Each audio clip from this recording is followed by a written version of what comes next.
Assalamualaikum warahmatullahi wabarakatuh. Selamat pagi siswa-siswi kelas 7 SMP Negeri 1 Longmesangat. Hari ini kita bertemu kembali masih dalam rangka BDR, belajar dari rumah. Untuk hari ini kita akan belajar bagaimana caranya menelaah struktur dan kebahasaan cerita fantasi yang dibaca dan didengar. Kemudian selanjutnya kita akan menyajikan gagasan kreatif dalam bentuk cerita fantasi secara lisan dan tulis dengan memperhatikan struktur dan penggunaan bahasa. Di poin yang ketiga atau yang C, kita akan menelaah struktur dan bahasa cerita fantasi. Yang pertama, kita menelaah struktur cerita fantasi.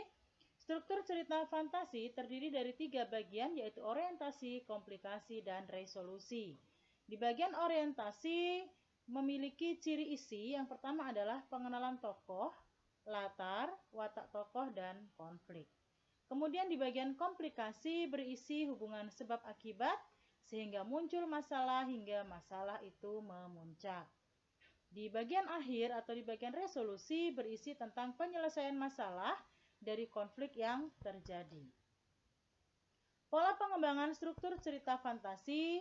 Yang pertama, bagian orientasi bisa saja dikembangkan dengan deskripsi latar, dikembangkan dari pengenalan tokoh, dan bisa juga dikembangkan dari pengenalan konflik. Kemudian bagian komplikasi bisa dikembangkan dengan menghadirkan tokoh lain, bisa dengan mengubah latar, bisa juga dikembangkan dengan melompat pada zaman yang berbeda, bisa kembali ke masa lampau, bisa juga langsung melompat pada masa depan. Di bagian resolusi, akhir dari cerita bisa saja dikembangkan dengan lompatan waktu, bisa dengan sebab akibat yang unik, bisa juga dengan surprise atau kejutan. Kemudian kita akan menguraikan ragam alur cerita. Perhatikan contoh alur lengkap atau alur yang pertama berikut ini, yang dimulai dari orientasi, ya, pengenalan terjadinya, kemudian siapa yang mengalami, kemudian sampai kepada rangkaian kejadian yaitu muncul masalah hingga masalah tersebut memuncak yang disebut dengan klimaks. Dan yang terakhir kita langsung selesaikan seperti ini, pendek saja, langsung ke bagian resolusi atau akhir daripada sebuah cerita. Bisa juga dengan contoh alur yang kedua di sini, ya, langsung dikenalkan kepada masalah, mulai terjadi masalah, masalahnya sudah terlihat, kemudian dibahas sampai pada masalah itu memuncak atau disebut dengan klimaks. Nah, baru di endingnya resolusinya di sini yang panjang, ceritanya yang di akhir yang panjang. Jadi sampai akhir menyelesaikan masalah tadi di sini yang alurnya agak panjang. Berbeda dengan yang contoh alur pertama, dari pengenalan dulu, kemudian klimaks dan resolusinya pendek. Kalau yang di contoh alur kedua bisa langsung terjadi masalah, apa masalahnya sampai klimaks, baru penyelesaiannya yang panjang. Itu bedanya. Kemudian perhatikan yang alur ketiga. Nah, di sini dimulai dari pengenalan yang datar-datar saja, pengenalan tokoh, latar, dan sebagainya. Kemudian rangkaian kejadian begitu mendapatkan sebuah masalah langsung memuncak.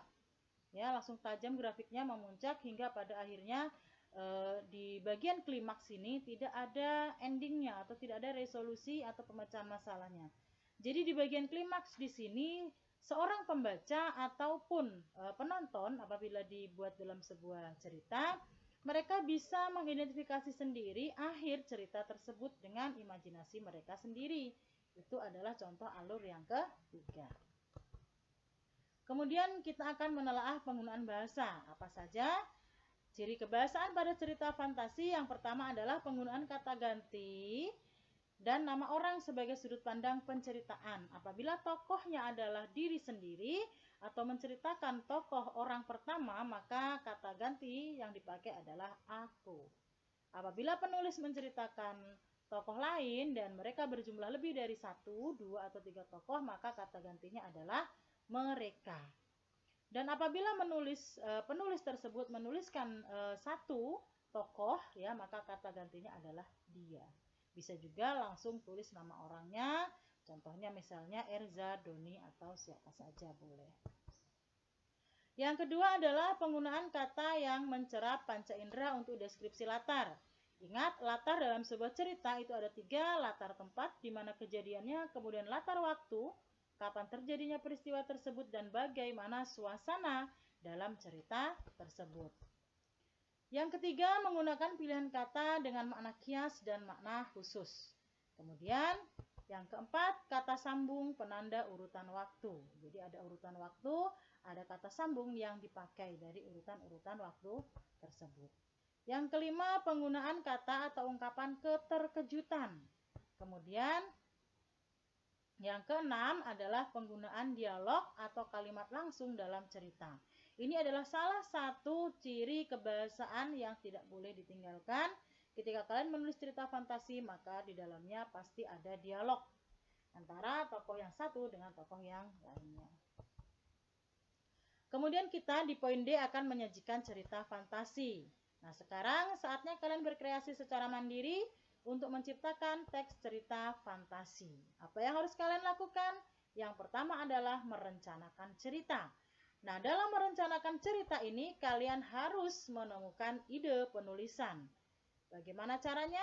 Ketika kalian akan menemukan ide penulisan, maka kalian harus gali ide tersebut dari banyak-banyak membaca sebuah cerita fantasi. Kemudian yang ketiga, membuat rangkaian peristiwa, dan yang keempat, mengembangkan cerita fantasi tersebut.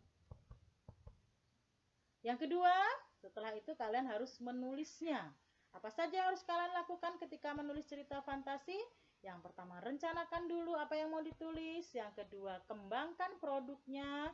Dan yang ketiga adalah memberi judul yang menarik. Dan yang keempat, kalian telaah untuk direvisi. Dibaca lagi teks ceritanya, apabila ada yang salah diperbaiki lagi, itu namanya merevisi.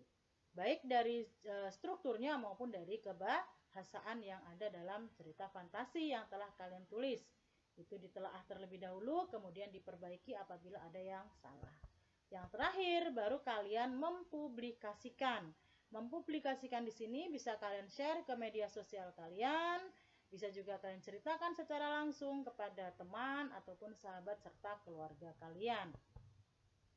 Orang hebat adalah orang yang berupaya berkarya sendiri, bukan seorang plagiasi. Plagiasi adalah meniru atau menjiplak karya orang lain. Jadi orang hebat upaya, berusaha sendiri ya. Kemudian untuk tugas kita hari ini adalah tulislah sebuah teks cerita fantasi sesuai dengan imajinasi kalian masing-masing. Batas waktu pengiriman tugas hari ini pada pukul 17 waktu Indonesia bagian tengah atau jam 5 sore. Sekian pertemuan dan pembahasan materi serta tugas kita pada hari ini. Ibu akhiri, wabillahi taufiq wal hidayah. Wassalamualaikum warahmatullahi wabarakatuh dan selamat pagi.